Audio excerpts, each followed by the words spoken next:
আজি এটা অসম চৰকাৰে অনুসূচিত জাতি আৰু জনজাতিৰ নিবনুৱা যুৱকসকলৰ বাবে এটা সিদ্ধান্ত লৈছে যে এতিয়াৰ পৰা ইভেন এপিএসসিৰ পৰীক্ষা হলেও এসটি আৰু এসসি লৰা ছোৱালী বিলাকে কতো মাসুল দিব নালাগে বিধানসভাত এখন আইন আহিব যে এসটি আৰু এসসি ক্যাটেগৰি লৰা ছোৱালী বিলাকে কোনো ৰিক্ৰুটমেন্ট এক্সামত তেওঁলোকে মাসুল ভৰিব নালাগে আমাৰ কিছুকে থাৰ্ড গ্ৰেড ফৰ্থ গ্ৰেডত আমি কাৰো প্ৰায় মাসুল নল কিন্তু এপিএসসি আদি পৰীক্ষাত মাসুল লোৱাৰ এটা নিয়ম আছিল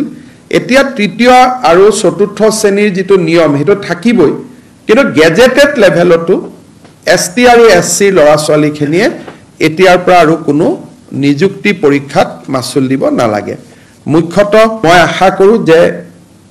সেপ্টেম্বৰ অক্টোবৰ মাহত ক্ষতিগ্ৰস্ত হোৱা শিক্ষানুষ্ঠান ক্ষতিগ্ৰস্ত হোৱা অংগনবাদী কেন্দ্ৰ ক্ষতিগ্ৰস্ত হোৱা ৰাস্তা ক্ষতিগ্ৰস্ত হোৱা মথাউৰিখিনিৰ পুনৰ নিৰ্মাণৰ বাবেও আমি পুঁজি আদিৰ অনুমোদন জনাব পাৰিম যাতে মাৰ্চৰ আগতে ডেমেজ হোৱা গোটেই ইনফ্ৰাষ্ট্ৰাকচাৰ আমি আগৰ ৰূপলৈ লৈ আহিব পাৰো আজি কেবিনেটত বানপানীৰ ওপৰত এইখিনি আলোচনা হৈছিল ইয়াৰ উপৰিও কেবিনেটত কেইটামান আমাৰ প্ৰত্যেক কেবিনেটতে প্ৰত্যেক সপ্তাহতে আমি কিছু ভাল সিদ্ধান্ত গ্ৰহণ কৰো আৰু সেই বিষয়ে আপোনালোকক মই থুলমূলকৈ জনাইছো যেহেতু আপোনালোকৰ মাজত আহিছো যোৱা সপ্তাহত মই কোৱাৰ দৰে আমাৰ কেবিনেটে আজি মই ঘোষণা কৰিছিলো 35টা কিন্তু 37টা নতুন স্থানত আমাৰ কিডনি ডায়ালিসিস সেন্টাৰ বনাবৰ বাবে অনুমোদন দিয়ে ৰাজ্যৰ 22খন জিলা আৰু মেডিকেল কলেজত 50টা বেডৰ 22টা আইসিইউ বনাবৰ বাবে 522 কোটি টকাৰ এটা খুব বিশেষ প্ৰকল্প এটা আজি হাতত লৈছে অৰ্থাৎ প্ৰত্যেকখন জিলাতে আইসিইউ নাটনি আছে গতিকে 22খন জিলাত আমি একোটাকৈ আইসিইউ বনাম প্ৰতিটো আইসিইউৰ বাবে আমি 23 কোটিকৈ টকা খৰচ কৰিম আৰু এই আইসিইউ খিনি আমি পাব্লিক প্ৰাইভেট পাৰ্টনাৰশ্বিপত চলাবৰ বাবে যত্ন কৰিম কাৰণ কেতিয়াবা চৰকাৰে আইসিইউ বনালেও তাত ডক্টৰ নথকাৰ কাৰণে আইসিইউ বিলাক নচলে সেই কাৰণে এই আইসিইউ খিনি আমি পাব্লিক প্ৰাইভেট পাৰ্টনাৰশ্বিপত চলাবৰ বাবে যত্ন কৰিম কোনোবা হস্পিটালৰ লগত প্ৰাইভেট হস্পিটালৰ লগত আমি টাই আপ কৰিম ৰোগীয়ে মাসুলটো চৰকাৰী দিব গেপখিনি চৰকাৰে দিব ৰোগীয়ে মাসুলটো প্ৰাইভেট হস্পিটালক দিব নালাগে ৰোগীয়ে চৰকাৰী নিৰীক্ষত দিব কিন্তু চৰকাৰী নিৰীক্ষতকৈ পাব্লিক প্ৰাইভেট হস্পিটালখনক যিখিনি অতিৰিক্ত দিব লাগিব সেইখিনি চৰকাৰে নিজৰ বাজেটৰ পৰা দিব যেনেকৈ আমাৰ কিডনি ডায়ালিসিস সেন্টাৰ কেটা আমি এপলো হস্পিটালৰ লগত লগ লাগি চলাও তেনেকৈ আমি ভাৰতবৰ্ষত কোনোবা ডাঙৰ প্ৰাইভেট সেনেটাৰ লগত পিছত টেন্ডাৰ কৰি আমি চিন্তা কৰিম যে কোনোবাই আমাৰ হৈ আইসিইউ খিনি চলাব পাৰে নেকি কিন্তু পেশেন্টে তাৰ কাৰণে কোনো এপলক ফিজ দিব নালাগে পেশেন্টে চৰকাৰী নিৰীক্ষক দিলে হ'ব অতিৰিক্ত খিনি চৰকাৰে নিজৰ পুঁজিৰ পৰা দিব আজি এটা আমি নতুনকৈ আপোনালোকে জানে যে অসম গভৰ্ণমেণ্ট আৰু টাটা ট্ৰাষ্টে লগ লাগি আমি 17খন ক্যান্সাৰ হস্পিটাল হয় নিৰ্মাণ কৰিলো নহলে আমি নিৰ্মাণৰ কাম আমি অব্যাহত ৰাখিছো এই যেটো টাটা ট্ৰাষ্টৰ লগত আমাৰ এগ্ৰিমেন্ট আছিল এই এগ্ৰিমেন্টটো শেষ হৈছে হস্পিটালখিনি চলাবৰ কাৰণে আজিৰ কেবিনেটে আৰু 5 বছৰলৈকে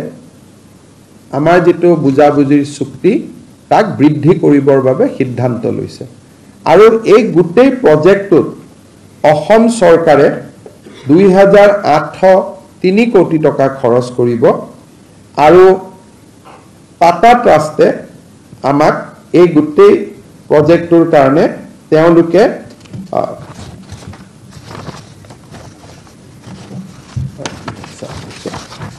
টাটা ট্ৰাষ্টৰ পৰা 1100 কোটি টকা তেওঁলোকে আগবঢ়াব তাৰমানে টোটেল অসম চৰকাৰৰ খৰচ হ'ব আমাৰ 2803 কোটি টকা টাটা ট্ৰাষ্টৰ খৰচ হ'ব 1100 কোটি টকা ইয়াৰ আমি এমঅইউ কৰিম সিদিনাখন আমি আপোনালোকক মাতিম আৰু তেতিয়া আমি ভাল কৰি কথাখিনি আমি আৰু আলোচনা কৰিব পাৰিম আজি এটা অসম চৰকাৰে অনুসূচিত জাতি আৰু জনজাতিৰ নিবনুৱা যুৱকসকলৰ বাবে এটা সিদ্ধান্ত লৈছে যে এতিয়াৰ পৰা ইভেন এপিএসসিৰ পৰীক্ষা হলেও এসটি আৰু এসসি লৰা ছোৱালী বিলাকে কতো মাসুল দিব নালাগে বিধানসভাত এখন আইন আহিব যে এসটি আৰু এসসি ক্যাটেগৰি লৰা ছোৱালী বিলাকে কোনো ৰিক্ৰুটমেন্ট এক্সামত তেওঁলোকে মাসুল ভৰিব নালাগে আমাৰ কিছু থাৰ্ড গ্ৰেড ফৰ্থ গ্ৰেডত আমি কাৰো প্ৰায় মাসুল নলওঁ কিন্তু এপিএসসি আদি পৰীক্ষাত মাসুল লোৱাৰ এটা নিয়ম আছিল এতিয়া তৃতীয় আৰু চতুৰ্থ শ্ৰেণীৰ যেটো নিয়ম হেতু থাকিবই কিন্তু গেজেটেড লেভেলটো এসটি আৰু এসসি লৰা ছোৱালীখিনিয়ে এতিয়াৰ পৰা আৰু কোনো নিযুক্তি পৰীক্ষাত মাসুল দিব নালাগে মুখ্যতঃ আমি বানপানীৰ কথা আজি কেবিনেটত আলোচনা কৰিছিলো সৰু এটা সিদ্ধান্ত আজি আমি লৈছো অসম গভৰ্ণমেণ্টে 2009 চনত বৰডিকৰাইত এটা হাইড্ৰো পাৱাৰ প্ৰজেক্ট বনাবৰ কাৰণে সিদ্ধান্ত লৈছিল Necon power and infrastructure private limited বুলি এটা সংস্থাক এই কামটো কৰিবৰ কাৰণে নিৰ্দেশ দিছিল 2015 চনত তেওঁলোকে গম পালে যে ইয়াত এনভাইৰনমেন্টাল ক্লিয়াৰেন্স নাই প্ৰজেক্টটো বন্ধ কৰি দিলে হাই কোৰ্টৰ অৰ্ডাৰৰ কাৰণে আমি নেকন পাৱাৰছক 100 কোটি টকা কম্পেনসেশন দিবলগীয়া হল কিন্তু এনভাইৰনমেন্টাল ক্লিয়াৰেন্স নথকাকৈ প্ৰথমতে এই প্ৰজেক্টটো হাতত লোৱাটো এটা ডাঙৰ ভুল আছিল আৰু পিছতো প্ৰজেক্টটো ক্লিয়াৰেন্স নলৈ পাৱাৰ ক্লিয়াৰেন্স নলৈ 2015 ত অসম গভৰ্ণমেণ্টে হঠাতে প্ৰজেক্টটো বন্ধ কৰি দিলে কাৰো ওপৰত একচনো নললে যে প্ৰজেক্টটো আৰম্ভ কিয় কৰা হৈছিল উইদাউট এনভাইৰনমেন্টাল ক্লিয়াৰেন্স এই গুটেই ঘটনাটো কি প্ৰেক্ষাপটত আগবাঢ়িছিল কি প্ৰেক্ষাপটত চৰকাৰক হাই কোৰ্টৰ নিৰ্দেশ মতে চৰকাৰে ইমান কোটি টকা কম্পেনসেশন দিবলগীয়া হল এই গুটেই কেছটো ইনকুৱাৰি কৰাৰ কাৰণে কেবিনেটে আজি সিবিআই লৈকে ৰেফাৰ কৰিছে এটো সিবিআই ইনকুৱাৰি কৰিব যে কি কাৰণে উইদাউট এনভাইৰনমেন্টাল ক্লিয়াৰেন্স বৰডিকৰা এখন ৰিজাৰ্ভ ফৰেষ্টত কামো কৰিলে কামটো আগবাঢ়ি গল আগবাঢ়ি যোৱাৰ পিছত কেতিয়াবা ফৰেষ্ট ক্লিয়াৰেন্স নললেও অন্তত আমি ক্লিয়াৰেন্সটো লৈ কামখিনি চলাই যাব পাৰিলোহেতেন এব্ৰাপ্টলি গভৰ্ণমেণ্টে 2015 চনত এটো ভায়েবল নহয় বুলি বন্ধ কৰি দিলে 2009 ত আৰম্ভ কৰিলে 15 ত বন্ধ কৰি দিলে মাজত চৰকাৰৰ হাতৰ পৰা 100 কোটি টকা আমি নেকন পাৱাৰছক দিবলগীয়া হল ৰুৰকি আইআইটিও কলেজে দিবই লাগিব গুৱাহাটী হাই কোৰ্টেও কলে দিবই লাগিব এই গুটেই ঘটনাটো তদন্ত কৰিবৰ বাবে আজি কেবিনেটে সিবিআই লৈকে ৰেফাৰ কৰিবৰ বাবে সিদ্ধান্ত লৈছে মোটামুটি এখিনি আছিল বানপানীৰ ওপৰত যদি আপোনালোকে কিবা খুদিব খুজে খুদিব পাৰে মই বুজাই দিছো সহজ ভাষাত পিছত গভৰ্ণমেণ্টে এটা প্ৰেছ ৰিলিজ দিব যাতে বুজি পায় নেকন পাৱাৰ্স বুলি এটা সংস্থা আছিল 2009 চনত সেই সংস্থাটোক গভৰ্ণমেণ্টে 5 মেগাৱাট বিদ্যুৎ উৎপাদন কৰিবৰ বাবে বৰডিকৰাইত এটা পাৱাৰ প্ৰজেক্ট কৰিব দিলে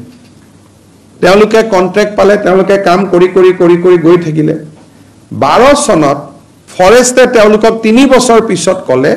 যে আপোনালোকে কাম বন্ধ কৰক আপোনালোকৰ পাৰমিশন নাই ফৰেষ্ট ক্লিয়াৰেন্স নাই তেতিয়া গভৰ্ণমেণ্টে কি কৰিব লাগিছিল যে ব্যাকডেটত হলো ফৰেষ্ট ক্লিয়াৰেন্সটো ভাৰত চৰকাৰৰ লগত কথা পাতি আনিব লাগিছিল তেওঁলোকে ফৰেষ্ট ক্লিয়াৰেন্সটো নানি 15 চনত সিদ্ধান্ত ললে যে আমি আৰু ফৰেষ্ট ক্লিয়াৰেন্স লব নাযাও কোম্পানীটোৱে জি কৰিলে কামটো বন্ধ কৰি দিয়া আৰু তেওঁলোকক কম্পেনসেশন দি দিয়া ফলত প্ৰায় 100 ক্ৰোৰ্ছ 98 ক্ৰোৰ্ছ গভৰ্ণমেণ্টৰ ক্ষতি হল বিষয়টো এনেকে ফাইলটো চলি আছিল প্ৰথমবাৰ আজি কেবিনেটৰ নজৰত আহিলে ইমান দিনৰ পিছত আমি মেটাৰটো সিবিআই লৈকে পঠিয়াইছো ইয়াতে কোনো তাৰ আপাৰ লিমিট নাই যিমান টকাৰ প্ৰয়োজন সিমান টকা আমি দিম আমাৰ নৰ্মছ আছে সেই নৰ্মছ মতে যিমান টকাৰ প্ৰয়োজন আজিৰ দিনত ভাৰত চৰকাৰৰ পৰা আমাৰ 1300 কোটি টকা আমাৰ হাতত আছে গতিকে আমাৰ এতিয়ালৈকে 100 কোটিও খৰচ হোৱা নাই গতিকে আমাৰ লগত স্পেচটো বহুতখিনি আছে আমি ৰাইজক সহায় কৰাত উইদিন নৰ্মছ ৰাইজক সহায় কৰাত টকা পইচাৰ কোনো অসুবিধা নাই খালি এটো উইদিন নৰ্মছ হ'ব লাগে